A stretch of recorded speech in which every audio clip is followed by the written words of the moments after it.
Finding foster homes for Volusia County's dogs and cats. That's next time on Best Friends on Four Legs.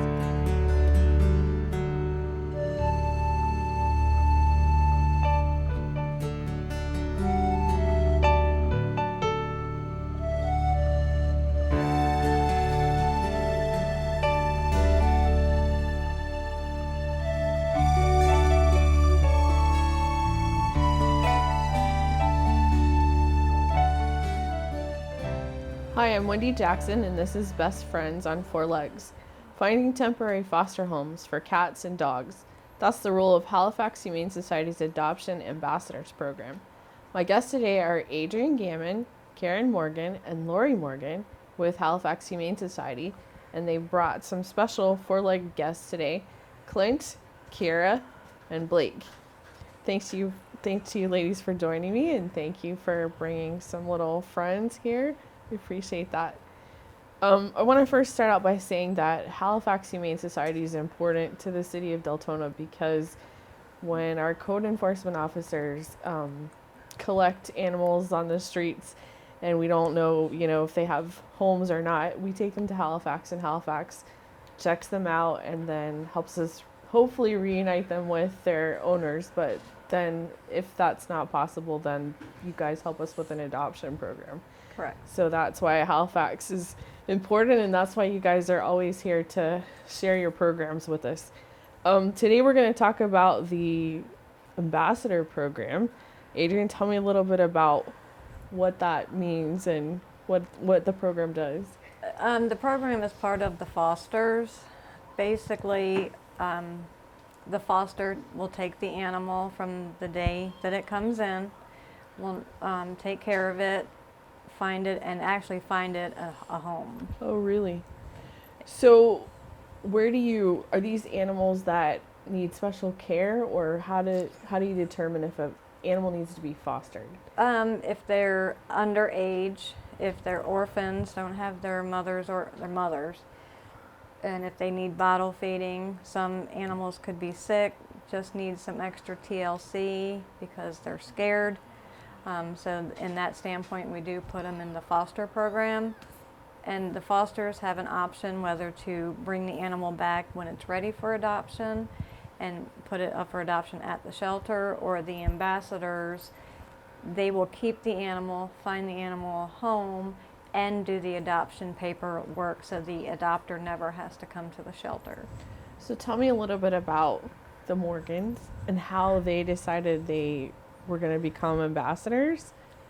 Well, they came in a year ago and took 2 kittens to foster, and we ask our fosters, if you're able to or you have someone interested in adopting, that's wonderful. If not, they can bring the animals back to us. Well, they got their first 2 adopted, and then These were kittens? Kittens. They're strictly kitten They're people. Cat people.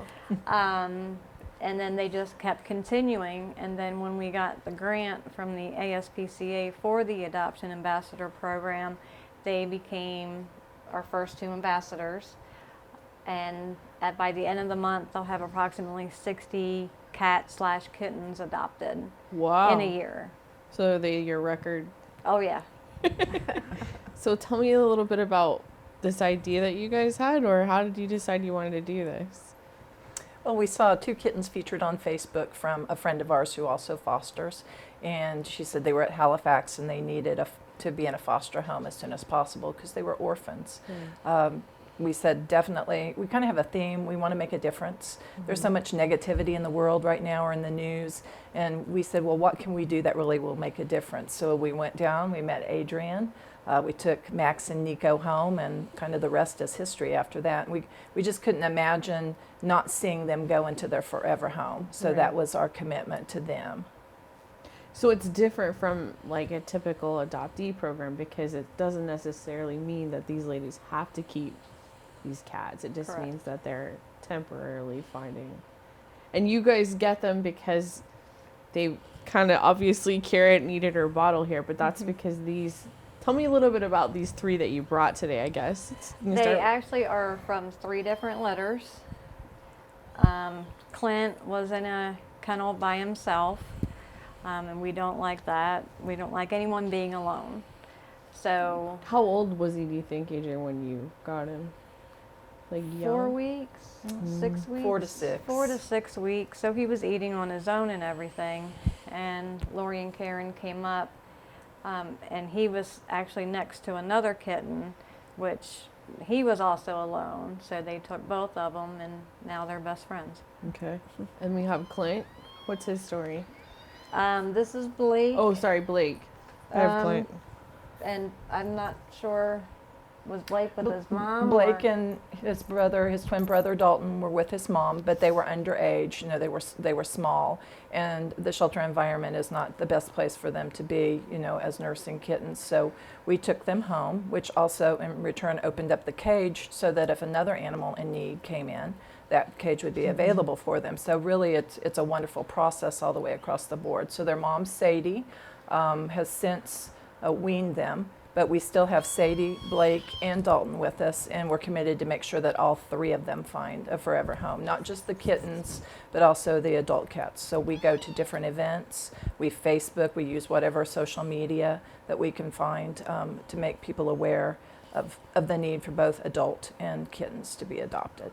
So tell me a little bit about what's a day like in your home. Like, you're feeding cats all day? Or? Well, early in the morning, we get up and feed them, and throughout the day, there's just a lot of work of cleaning up after them, and they like to be fed 24/7. So it's a lot of feeding, and is this one wants her baba? And how many do you have at a time usually? Well, We usually have 3 to 4 litters at a Yeah. time. Okay. At least that. So that's a number. And that's our commitment. We want people to know that if you want to be a foster or a foster ambassador, that can mean 1 kitten. It can be a litter. You know, it's really whatever your passion or your home will allow for it too, because we're advocates to see the program really grow. The more it grows, the more these little guys will have a voice in the community, which is what we want them to have. So, Adrian, tell me a little bit about the requirements for becoming an ambassador, or if people are interested in joining the program. What? They have to be 18. We do have them, to be a foster, you also have to be a volunteer. So you need to go through the volunteer orientation, and then I usually do the fosters right after. You can be a temporary foster. That way, when the animals are ready for adoption, they can come back to the shelter and be placed on our floors.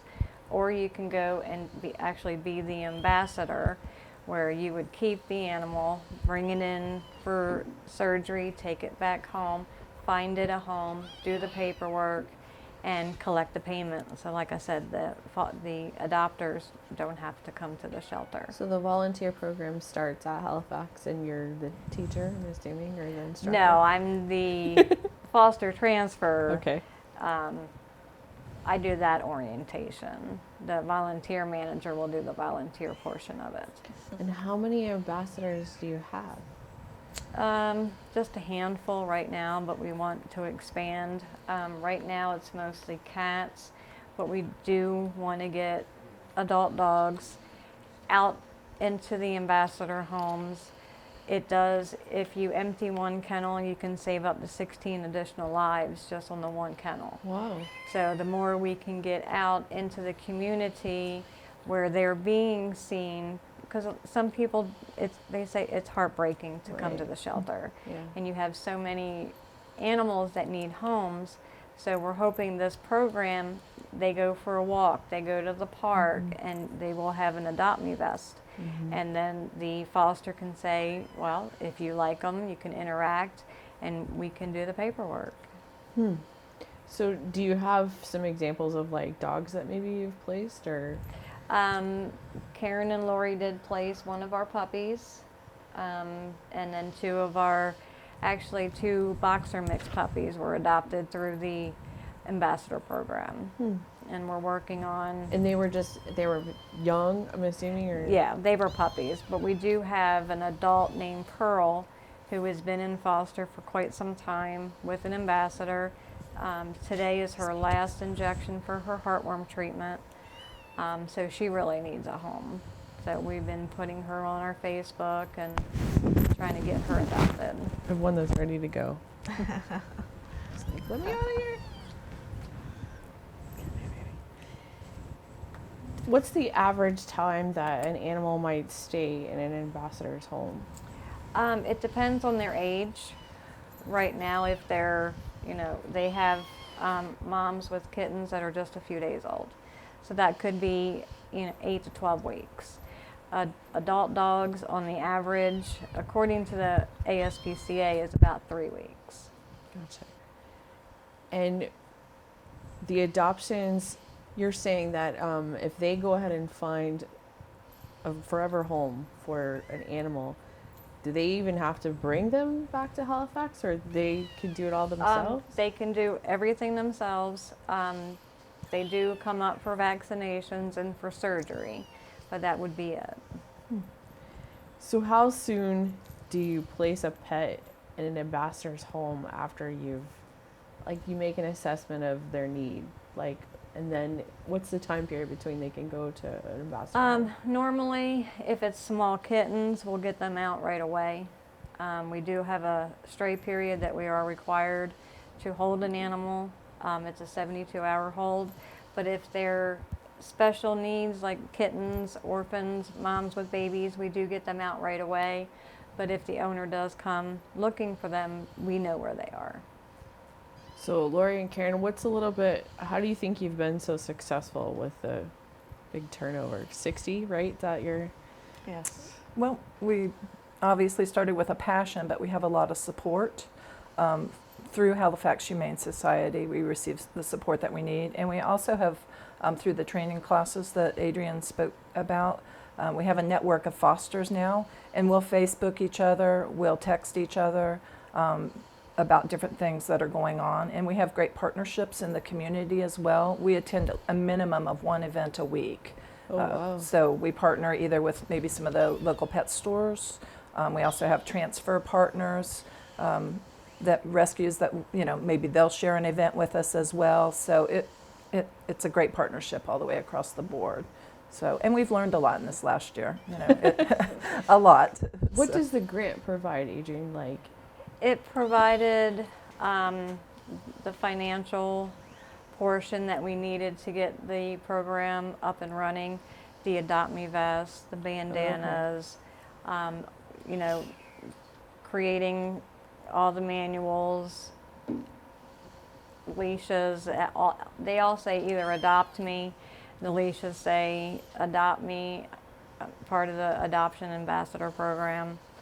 So it really helps, and they're always there with the support. They have a Facebook page where we can work with other shelters that are also doing the program. Gotcha. What animals is it just dogs and cats? Or are there other animals you can... We get other animals, but if it's say a critter, a rabbit, stuff like that, we will put them up for adoption for a few days. If they don't get adopted, they do go to a critter rescue. So how does a potential ambassador find you, or find the volunteer program first, I guess? They can go to our website. They can email us, Facebook. They can private message through Facebook, and just call the shelter. And do you provide, I guess, if a family or couple is coming in to look for a pet, do you provide guidance on what they should, help with picking a dog or a cat, or picking Absolutely. a breed? Or We do ask everyone to fill out a cat or a dog survey, and we ask them to answer the questions, and it kind of gives us an idea what they're looking for. We have everything broken down into 3. If you want something very active that you want to go running with, we have those. If you want someone that's just going to lay around and be a couch potato, we have those. And then you have in between, right? Enough energy for you, but we'll also, and our employees are very knowledgeable about each and every animal, and they will literally walk you through and point you in the direction of what kind of personality and what you're looking for. And your ambassador fostered animals, are those included when someone comes in and or are you just looking at the shelter That's animals? more just the shelter. If someone calls in and says we want a kitten at this particular age, we will get their name and phone number and give their information to one of our ambassadors that has the kittens or whatever age that they're looking for. But they're always on our website. And the neat thing about being an ambassador too is obviously we know everything about them. Right, sure. They've lived with us for, a minimum of 4 weeks, maybe 12 weeks. Example, I had a young professional call and say, I'm looking for a cat that's not going to be so active because I work from home 8 hours a day, but I do want a companion. And so I asked a few questions about that. We sat with 3 cats and discussed their personalities. And I felt like from the very beginning we had a great match with one of our moms. So an adult cat was adopted, and we just received a text this morning with pictures showing how great they're getting along. And it was a perfect match all the way across the board with the personality. So we spend a lot of time. I believe that animals provide so much health support. If you have anxiety, if you have depression, anything like that, an animal can help support you during those times as well. If you're dealing with autism in the household, and a lot of times there was a really neat video on Facebook where a cat was a support cat to a child with autism, and everything that cat did to nurture the young woman. So the animals are just amazing, Right. what they can bring and how they can enrich people's lives. Do you guys ever have one that you can't let go? Yeah, we've been foster failures. That's what you call it? Yes. So did you have any pets of your own before you started? We had some dogs, and yeah, we had a cat as well, or 2, or Is there 3. any conflict there? No, That's good. no, they all get along. And your mode of transport when you have I don't know anything about transporting a cat. Did you bring them all together Yeah, and a carrier. and they got along fine? Yeah. Great. Well, Adrian, do you have anything else you want to tell me about the program? We are also, as part of the foster, we're looking for people who would like to foster dogs for temporary. We do have a program, Prison Pups and Pals. Mm-hmm. And what we would like to do is get some fosters that are willing to foster for like 2 weeks, every 6 to 8 weeks. That way the animals can have their surgery, recuperate before they actually go out to the prison and start their program. And what do they do when they're in the program? They get 7 weeks of obedience training. They get training all day, but Monday through Friday they do a group 1-hour class every day, and it's absolutely amazing what these young, older inmates, they learn. The animals are with them 24 hours a day, and it gives the dogs a good chance because they're usually adopted before they graduate, and it gives the inmates something to use for when they start their lives again. So tell me where Halifax is. We're on the corner of 95 and LPGA. Our entrance is directly across the street from the auto mall. And you can see pretty much all of your potential adopted pets online, right? Correct. Cool. Okay, Adrian, tell me a little bit about the adoption process for people that want an animal. Okay, if they come to the shelter, every animal does have to be spayed or neutered before it is adopted. Once that's complete, they would come in after the surgery and do the adoption paperwork. With the adoption, the animal is microchipped, vaccinated, has rabies, spayed or neutered.